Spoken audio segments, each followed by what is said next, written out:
All right, it is 1:30 on the dot. We even had people jumping in early on a little bonus for the early people. If you were here, write down that keyword we mentioned, but I won't talk about that because we already did. So welcome to the Wicked Smart webinar. We are back again. If this is your first time, my name is Andy Bontz. I'm the marketing director at Midwest Family. We started this webinar last March, so we've been doing it over a year now, and we're bringing in a guest every other week to talk about timely things that we think should be on your radar, that might be on your radar already, or maybe help you think a little bit differently, kind of stay ahead of trends and tools and tactics, but also talk about some foundational stuff. So we have speakers from all over the country and even a few people from across the pond in England and such. So this week we have a great guest that I'll introduce in just a second. So before I introduce him, I do have a little bit of housekeeping stuff. So some important information. So we will share the slides. You'll get that in an email by 2 o'clock tomorrow, Central Standard Time. And the recording should be on our YouTube channel by the end of today if you want to look at it early. Otherwise, it'll also come in the email. So if you have questions, I encourage you to use the chat box, the chat function, and type those in there, and I will ask Pasquale live. We'll also have 5 to 10 minutes at the end for Q&A, but if there's one that is topical that would be relevant to ask right away, we encourage you to do so. We want to have that dialogue. So now I do ask that if you do get some value out of today, which I anticipate you will get a ton of it, because the last time Pasquale was here, we could barely fit it in on how much stuff he added. So you can check out his previous one on our YouTube channel. That would be beneficial. He fit a lot of stuff in there. Follow our YouTube channel. If you type into Midwest Family into YouTube, you'll find us. Follow us on LinkedIn, the Midwest Family of Companies. If you use Twitter or Instagram or Facebook, if you have any quotable stuff that you want to share, those are some great hashtags that we'd love for you to use if you are a social media person. So without further ado, I put the wrong title in there, but Pasquale's here. He's going to be talking about how to beat your competitors to your best customers by linking your SEO and content strategy. So he is going to share how HubSpot, some tactics that HubSpot used to reformat their blog. He's going to talk about how to do some keyword research and really talk about some shortcuts and different tools and tactics. And I saw his slides already, and he has a lot in store for you today. So Pasquale comes to us from the East Coast. He has 11 digital marketer certifications, and he'll tell you about himself a little bit more shortly. He's a branding expert, and he's one of the guys I have met in the last year that when he talks about SEO, it started to make sense for me, because I admittedly do not like SEO. SEO is not my favorite marketing tactic. I think I have my own opinion about it, but I do know it's really important. It's something that needs to be on your radar. And I am really happy there are people out there like Pasquale who love SEO, so I don't have to. So, all right, man. So you take it away. Great. Welcome, everybody. Andy, thanks for having me again. I appreciate that. I'm glad the last webinar we did rang true with a lot of people. If you do look at that one, that one's more honed in on locality, Google My Business, a little bit about when to go regional and that. So it's a pretty good one that kind of hones in on that world, which we could spend 2 hours talking about. In this case, with this new one, we're going to focus a little more on SEO, but also how SEO and content kind of marry. They're like brother and sister, and they should be they should work together symbiotically, like most of the certifications. So I'm going to share my screen right here. Just make sure you can see it.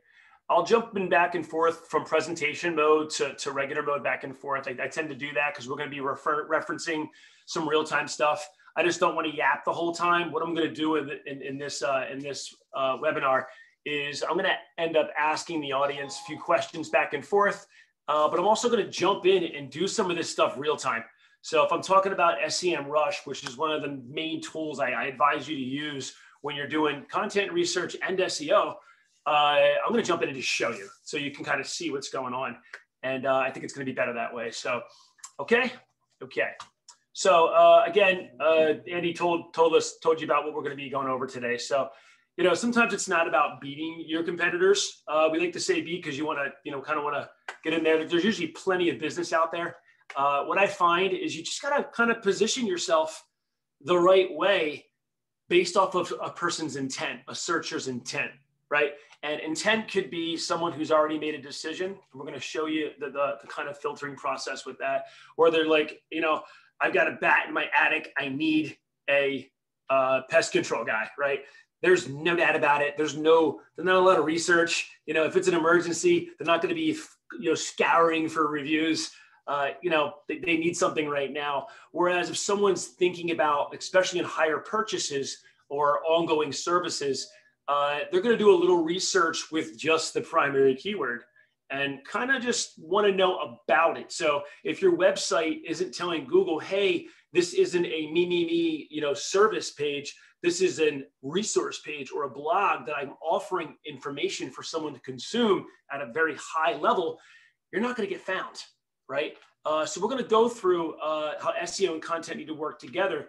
And one of the biggest mistakes I see people make is they'll write maybe a beautiful blog. Maybe they like to write, maybe they like video, and then they forget to look back at it and get a little structural with how they tag that content, how they title that content. And I'm going to show you an example of one of our clients in an example of HubSpot. And when we first started, the difference between even the URL, right, and the title tags of the content, and the difference that it makes. Fair enough.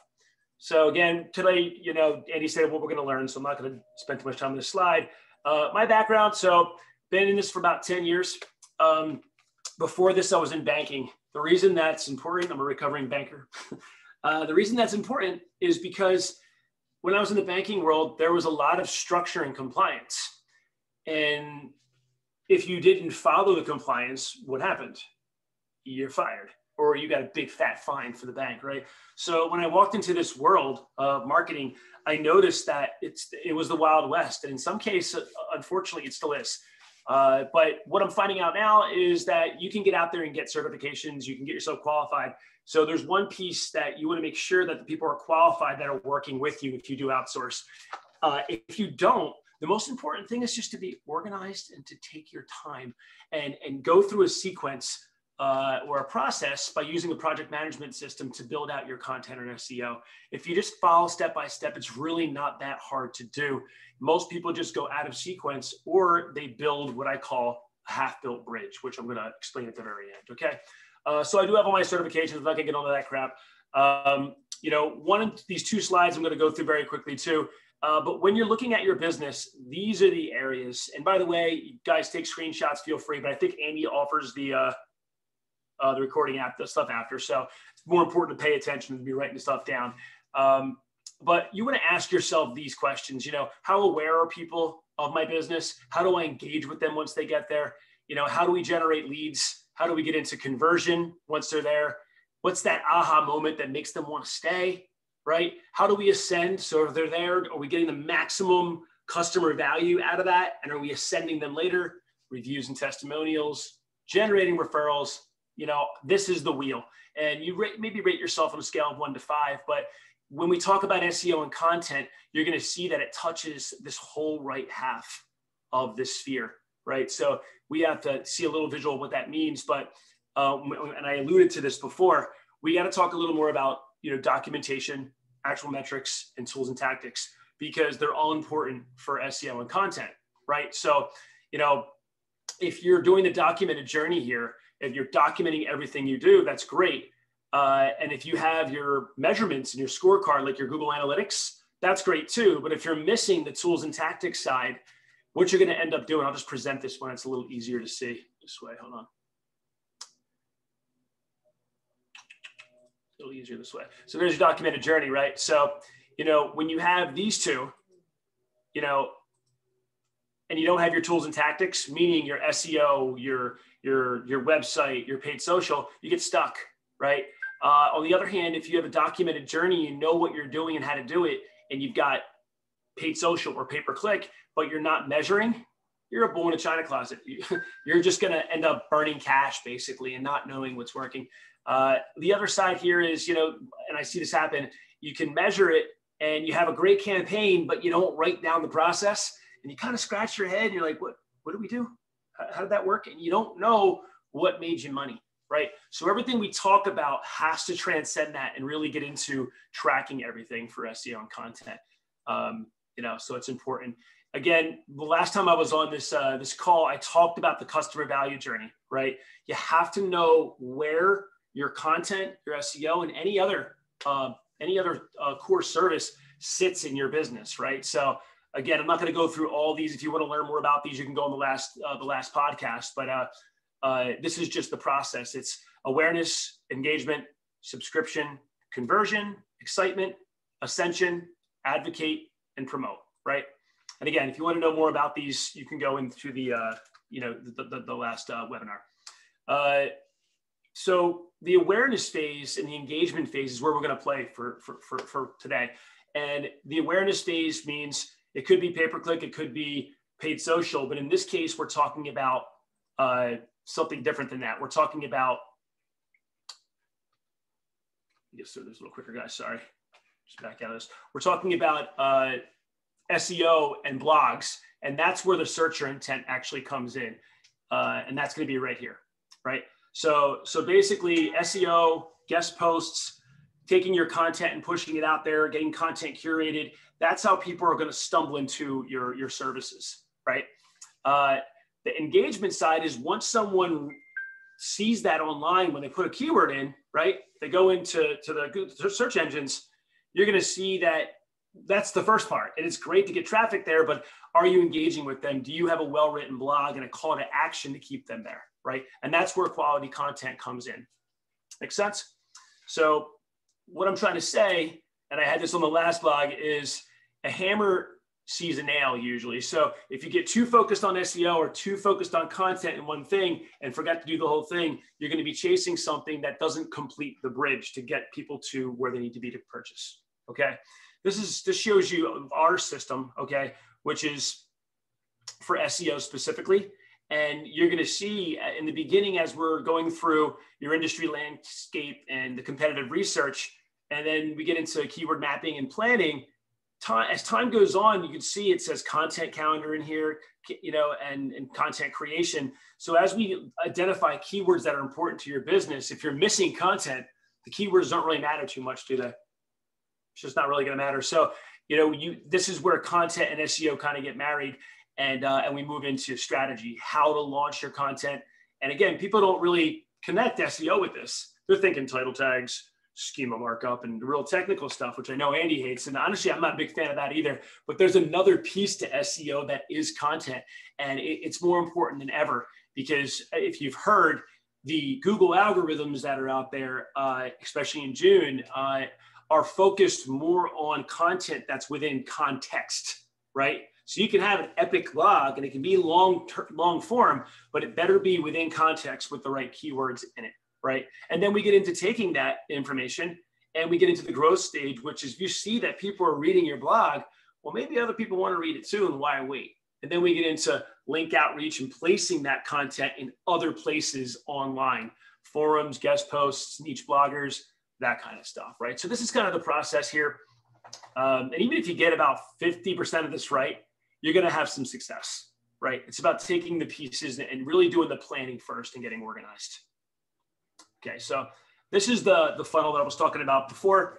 It's important to know that the attention phase here are some of the people that maybe maybe they're ready to purchase soon, but the way that they ask a question or put a keyword in suggests that they're not ready to purchase yet. And Google, they want to master the art of giving someone exactly what they're looking for, right? So if someone puts in a specific keyword like landscaping, for example, Well, Google's going to give them the definition of landscaping and then information and pictures about landscaping. And maybe Google Maps will pop up and show a local landscaper if they don't have anything else to give. Whereas if someone put landscaper near me, a whole different plethora of information is going to pop up because you're moving into the discover or consideration phase, right? So you want to think about this when you're writing content. Rule of thumb, you want to have a piece of information on every one of these stages. That way, depending on the person's psychographics and where they are in their buying cycle, you're going to have that information, and then they can very easily, if you have proper UX design, right, on your site, they're going to look and lead right to where they have to go, check out your homepage, go to the service, and then pull the trigger and buy your service, call you, or purchase online. Okay, so let's get into this a little more. So the first thing that I want you to focus on is that there are a lot of tools out there. You know, there's Uber Suggest from Neil Patel, there's SEMrush, there's Ahrefs, there's keywords everywhere, there's Keyword Quake, there's so many, right? What my experience is, okay, is don't get bogged down in a bunch of tools, right? Again, your job is to do your job, which is your industry, right? But if you have to jump in and do some research, I would use SEMrush, right? SEMrush is a quality dashboard. And what it does is really cover the whole gamut from keyword research all the way into position tracking, organic traffic sites, link building, and then it gets into topical research, SEO content, and even a content audit. So what I'm going to do is, I'm just not going to just yap about this. I'm going to jump in and kind of show you how each of these sections works, right? And then I'm going to go in and go over some of the common mistakes that happen with this. So the first thing I'd like to do is take a little time to show you kind of how this works. So one of the first things that you want to do, right? You said, where do I start? I talked to you before about sequence, right? Well, if you already know what your primary keyword is, you could start in a few different ways, right? We could start with the keyword research. So what I'd like you to do is pop in a couple different, in the chat box, pop in a couple different primary keywords for your services. We got strategic or planning, keyword, garbage can hauling device. What do you do, Jan? Okay. Strategic or planning, that's pretty broad. Anything else a little more detailed? So strategic, so if we put strategic in there, it's going to bring up 200,000 search, and Google's going to go, well, strategic what? So it's going to give you just the word strategic, banking, taxes. Okay. You know what's a good one? Let's go with taxes. That's actually a good example, right? So I'm guessing, is taxes, is that an accountant we're talking about? Looks like Jan is strategic planning for taxes. Okay. Jan is the strategic and planning and also taxes. So all right. So maybe why don't we shoot when we get a 2-for-1 special on that one? All right. So basically, what do you do though? You're an accountant that does strategic planning for taxes? Is that what it is? That's what you said. All right. So perfect example. So the first thing we do is when you go into the keywords, the keyword part, right? So you're in SEO, you just click on keyword overview. Okay. And there's, guys, by the way, there's different types. And by the way, I don't recommend anybody doing this right now while we're speaking. All right. Because you can get about a 14-day free trial. So if you sign up, you'll have time for free to kind of do some basic research. All right. I'm sure SEMrush will want to hear that. But their goal is to get you to sign up. And there's a couple different levels that you can get involved with, right? But the first thing you want to do is really put in tax planning, right? Strategic tax planning. And you just go with some of the stuff, you know, IRA, maybe, and tax, right? And you start going through, and if you can put a lot, you can see you put a lot of keywords in here, right? Let me check the chat box again. Any other keywords that have to do with what you do for taxes? Let's see. Why did I lose my chat here? I'm trying to find it. Yeah, right now it's just the strategic and planning for taxes, maybe a wealth management. Could be wealth management. Is that a role? Because I mean, I had all my licenses, so I'm just going to go on my own and choose these really quickly. I just went enough to be able to give you at least a good amount. So could be a high income tax planning. All right, and then we can get into, you know, could be tax. So now it could be tax-free investing, right? So again, I'm just going to put a little bit in here because this is just for an example. I think that's going to be enough now. Hold on.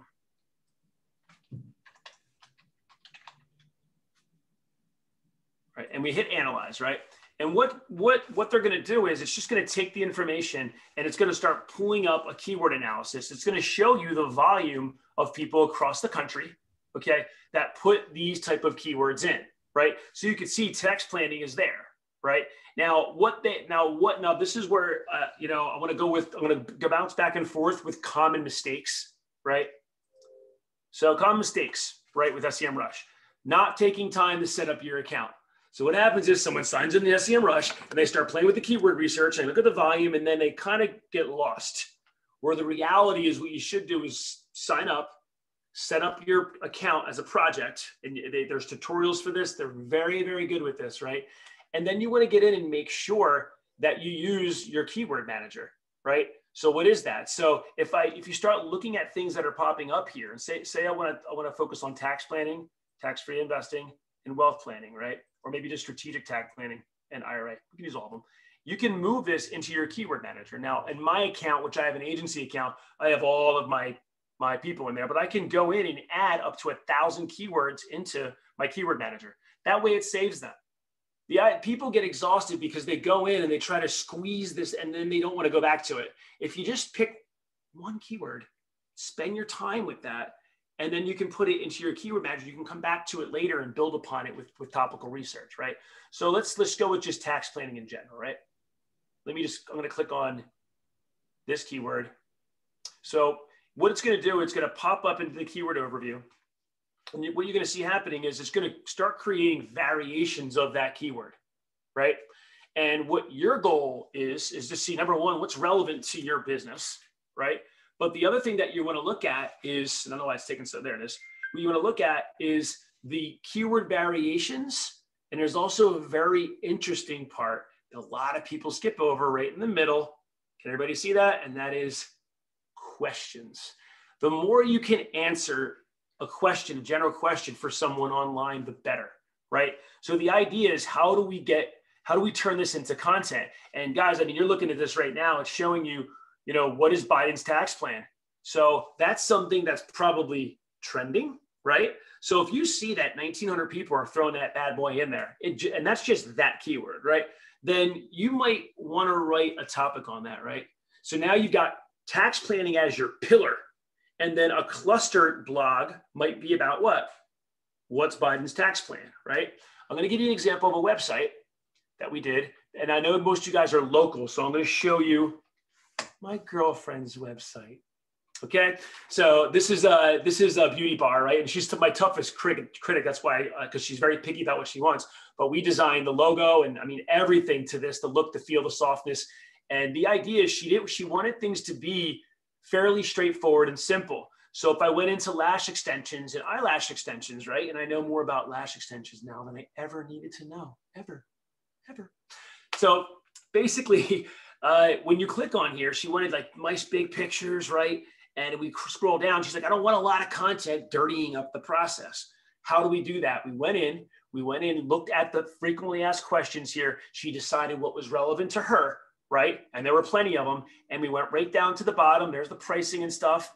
There's a nice testimonial, and bam, just created a little accordion and we just answered questions, man. This did two things. Number one, by the time someone calls her, they're like, yeah, where do I sign up? Because you answered every single question I had. Thank you so much for doing that. Because I'm usually, what does that do for her? She's not on the phone like this going, oh my God, another same question over and over again, right? So that's great. But what does it mean from a content standpoint?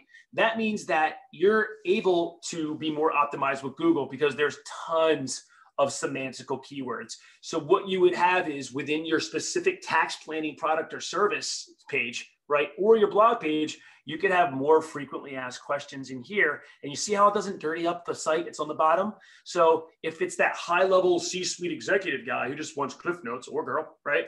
Then they're just going to pick up the phone, they see what they need. But if you know that logical, rational researcher person that you really don't want to talk to on the phone for 40 minutes, bam, here you go, rational researcher person, right there. And you're going to pop up a lot more when these questions pop up. Where are you going to pop up? I'm going to show you right now. Check this out. I want to make, guys, I'm spending time on this because I want you to see relevant, practical, what it looks like when someone's online. Now I could put tax planning, right? Tax planning, remember that's not near me, not tax planner. So I'm going to go on a wild guess. Now they gave you accountants anyway, tax preparation service, right? Tax preparation service, right? That's Google My Business. Last podcast, go check it out, right? But you see these questions right here? Hey, Pasquale, we have a question here. Yeah. They asked, are there specific SEO terms? Are these specific SEO terms based on what Google is already saying people find you as, or do you decide what they should be? No, Google's telling you. So for example, I go here to put tax planning in, right? These are, so 4,400 people put in the word tax planning across the country, right? And then you could see Biden's tax plan, 27,000, right? So people just put Biden's tax plan. They just want to know about it. Now, maybe they need an accountant, maybe they don't, but you need to be the resource. So I always tell people, it's not content is king, it's content within context is king. So if this is important and you think it's going to cause tax consequences, then Jen, it probably makes sense to have that on your site, right? To have some information about that. And you might want to build a little world around that there. Is the 529 plan tax-free? And you'll just go through these and put them on there, right? So the idea behind this is, again, Google's going to tell you. I'm going to show you a little trick here. Watch when I back up here. Look what's happening. Look, Google's going, this happens. People talk about this. People talk about this. People talk about this, right? So it's telling you the most searched type of terms based off of what you're putting in here. I should put the word tax. Sorry about that, guys. So tax planning 2020. All right. Another quick tidbit when you're optimizing something when you get to this, but putting anything in your title tag that says 2020 or most updated, people are going to click that first. We'll get into that in a second. But you could see, you know, these questions right here. So what'll happen is you'll show up just like that, right? It's not guaranteed. There's no way to pay Google to do it. This is organic. They make money off of ads. But you could see all these questions are here. So again, that's how you drive some serious traffic to your site, by using it this way. Another thing you can do, right, is look at the top people who are ranking, the top 3 per se, right? So Investopedia, that's just going to give information about tax planning. But if you go through this, you can start looking at maybe KPMG, right? So that's a big company, but who cares? Maybe it makes sense to see exactly what they're ranking for. So what SEMrush allows you to do is click on this, and it's actually going to bring up that URL for that competitor. And it's just going to show you the keywords they're ranking for. So it's going to let you know kind of what type of keywords are relevant to the word tax planning, right? It's the exact URL, tax, kpmg.us. Everybody knows who that is clearly. Personal Tax Planning Guide 2020. Now, I just said the word last time, right? What'd I say? Put the word, not 2020, but 2021, right? So that's, I mean, obviously they're paying somebody to do this, and it says 2021 right there. And you can see the ranking number 3. The reason this is taking so long is they probably have a ton of keywords and traffic here that they're going to pull up. So again, to back up, you can use the primary keyword. Once that pops up, you can look at the competitors, and sometimes you'll find stuff local too. You know what I mean? But again, don't worry about saying, oh, I want to find a local competitor. You want to find the best competitor and use their keywords, because locality, Google's just going to look at the IP address of where the person is and make it local. And if they put the word near me, even if they don't put near me, like you can see, these tax planners I brought up are probably near me, right? Jersey City, Franklin Lakes, West Orange, you know, that's close to me, right? So it's going to be very assumptive, Google. So I hope that makes sense on this side. So once you do this, let me just get back to KPMG. You can see these are your top organic keywords. The word tax planning, they come up number 4, right? Your personal tax planning guide, income tax planning, taxation and tax planning. These are there. So they have 58 organic keywords, right? So you can jump in here. So I'm not going to go too deep into organic keywords. SEMrush has tons of tutorials in this, guys. So, they'll walk you through this. They're very, very, very helpful. Okay. So now we got our primary keywords identified. So then it's like, okay, what do I want to write, or what kind of topics are happening? All you need to do is go into the content marketing section. Okay. You go into topical research. You're going to love this. Okay.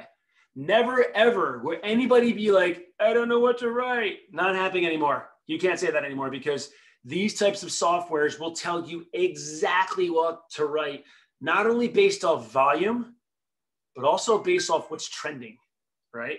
What's starting to trend. And I'm going to give you a little stat here that usually blows people away. About 60%, listen to this, 60% of the search terms that go into Google are for the first time. I want you to let that sink in. So you can see, you can rely on data, but all these, because people are talking into their phone, guys. I mean, people are just sometimes it's about rating what you want based off of a topic, and just writing how you feel, or thinking about what's going on in the world and talk about that as well. Make sense? So now if I put tax planning here, right, and I want to get content ideas, Google's going to sniff around and it's going to find the top topics and it's going to categorize them for you. And again, what you're going to do is sit there and decide what makes most sense for my business. Because remember, it's just the word tax planning, right? So you'll look in, see tax bracket, 110,000, right? So this is trending. So this little button right here lets you trend, and you can walk through and see exactly what you want to talk about. So just like everything else, what I tell people with their businesses, focus on a niche. You can be the master of IRA tax planning, right? And you'll have more than enough people to work with, right? Or maybe you work with a certain tax bracket, right? Who knows? Obviously, they need more help the more affluent they are. But you can go through this. Now, here's the cool part. I can go into tax bracket and open this up. They're giving me all the top headlines, right?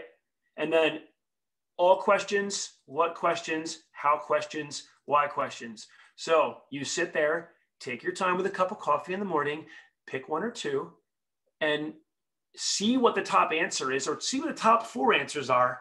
Think about it and write an epic blog. Don't write a little baby blog. Don't write a BS blog. Write an epic blog that makes sense one time. You don't need 84 blogs. And maybe someone won't read the whole thing, but Google is. I can promise you that every single time, right? So again, I hope this helps, but you see how you can really figure out and decide what you want to write and what you don't want to write. So here's the next thing, writing, right? So people are like, I suck at writing. I hate writing. I'm not a very good writer. I'm not even a very good typer. Next step. So now you know what you want to write. We're just going to stick with tax planning, right? And you go into the SEO content template. This is another super, super helpful thing, right? For all you people who don't really want to write, or if you want to give a ghostwriter, say you're outsourcing to overseas, you're like, they really need to understand my industry. I can take tax planning, put it into here, and maybe I want to go to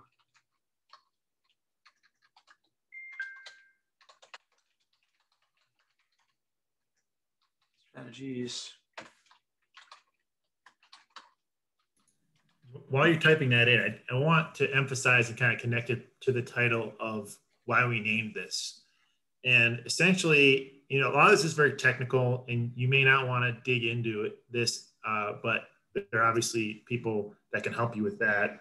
But the one thing, if you can walk away with, is that I wrote down, is answer the questions that people are asking before your competitors do, so you have a better shot at winning their business by starting a relationship before them. That's right. That's where it comes into the customer journey from questions. If you can just think, like, what questions are they asking before they're ready to hire a tax planning CPA, you can kind of jump ahead of your competitors and answer questions before your competitors do. Correct. That's absolutely correct.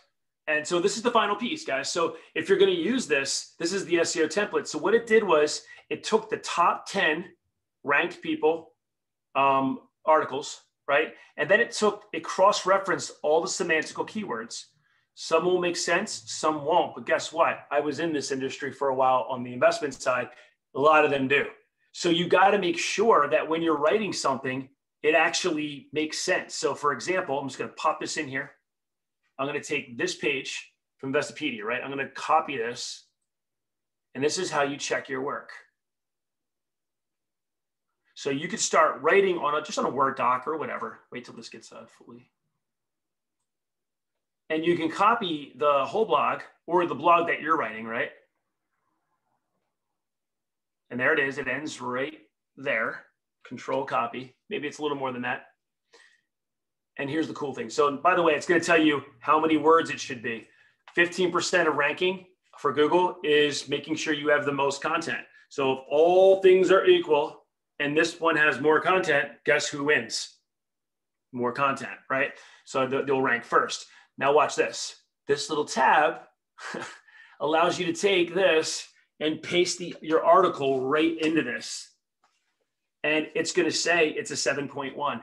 It's going to say, you know what, you're very long on words and short on things to say. Or it's going to say, you know what, your readability isn't good. So your readability should be about the level of a 6th or 7th grader. You don't want to go over that, right?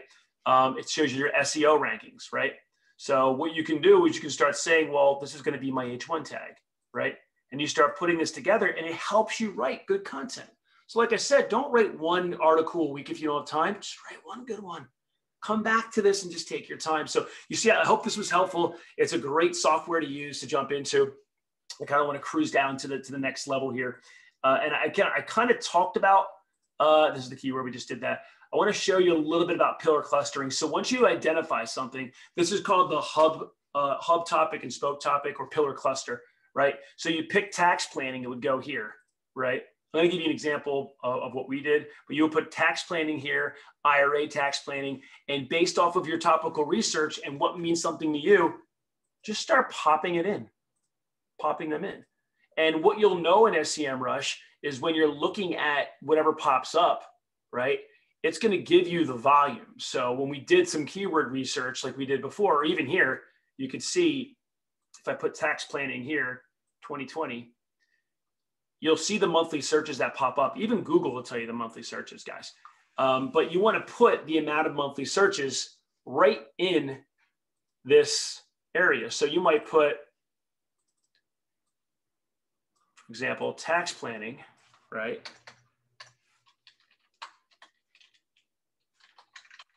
And let's go back here. It's probably popped up by now. Let's see. So 140 people, year-end tax planning, 260 people. So but for tax planning 2020, I didn't want the 2020 in there. That's why that happened. You'll see the volume, whatever that number is, go back down, go to your content cluster, right? And you want to put that number right here. So if it's 669,000 people that put that in there, you put that there, right? And you go through and just put the information in first. Put the data, go to bed. Come back to it tomorrow, take a closer look at it, and you'll see, it'll tell you basically a volume what you should be writing. And again, what'll happen is as you start writing things, you'll start realizing there'll be a cluster topic that you can expand a lot on, like IRAs. And it'll really help you build out a good piece of content for that primary keyword. So important, guys. So primary keyword goes here, secondary keywords go here, right? Just some other examples. This is a vet. You think about the topics: pet medications, vet services, local guide, right? So where to walk your dogs, right? Sometimes it's not about your service, right? It's about things that have to do with your service because you're supposed to be the resource to that person, right? As we jump down here, this is just a breakout of my site, right? So from my digital agency, you could see how big SEO can get, right? So you got link building over here. You got technical SEO, which is the really nerdy stuff that I don't even like, right? And then these are pillar clusters. So if you don't have information about this stuff, you're just not going to get found. Make sense? So you kind of want to work this out with your website. Break out your sitemap and start building it out like this. So I gave one more example. This is a CBD machine. And again, you could see recipes was something big for the CBD machine, right? And again, how to make this, right? The cool thing about recipes, right, is that Google has something called schema markup. It's in the back of your site and it tells Google really what it is. Google has a schema markup tool. go into Google, put schema markup tool. It'll show you how to write a recipe, literally. So there's a lot of schema topics that are relevant to certain industries. You just have to see what they are, but that'll help you pop up more and more, be more visible on the homepage of Google. So again, just to recap some of this stuff, common mistakes: not taking the time to do research, not being current with your blogs. Another little comment, guys, when you're writing a blog, you don't have to write another one sometimes. Just add to your old one and then update it with the index, and that'll repopulate your blog.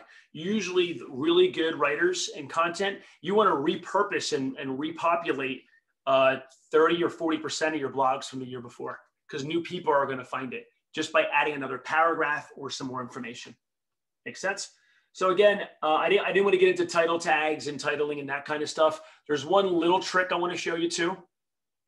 Titling basically is what? Is basically when you hover over the top of something. Let me just get rid of this. See, guys, hover over the top and that little thing pops up there. It says tax planning definition. That's the title tag for this part of this site on this exact URL. So Investopedia, terms, tax planning, that's what the title is, right? That's what Google's going to see when you search. So if you want to get good with this, you might want tax planning service, and then break up the I a little bit. And you guys know, because you search for stuff, right?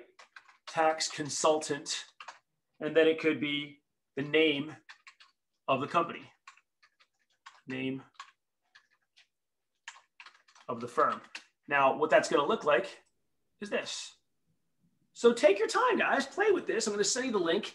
This is free. Moz is another tool, right? But you can see what it's going to look like. You only have about 60 characters and it'll cut off. But this is the kind of stuff, I'm going to pop this in the chat box now. It's going to help you with writing your title tags. That's what someone's going to see when they get there. So if you have a service, it's kind of easy. But if you got a little room, you could be a little salesy, right? Another thing about content I'm going to leave you with. How much time I got left? I'm already over, Andy? Yeah, it's 2:12. We have a hard stop at 2:15. So okay. So again, I'm going to leave it at this. I hope this helped. I am at the end of the seminar now. I'm not going to get into the half-built bridges, but the idea is make sure that you build a full bridge over to where you want to get to. So take your time and build out the content the right way. And that's it. Thank you. Went over again, Andy. I'm sorry. Yeah, I like that you love it so much that you get super into it. So if you can stop sharing, I'll take over quick. Sure.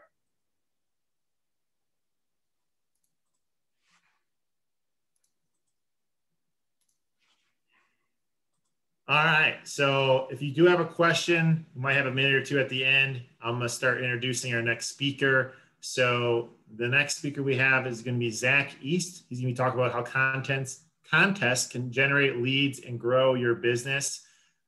Zach, he'll kind of cover the rules of contesting, the power of the data of contesting, and the benefit of generating leads, and just sharing examples and ideas about contests. So you'll be able to take some examples and share.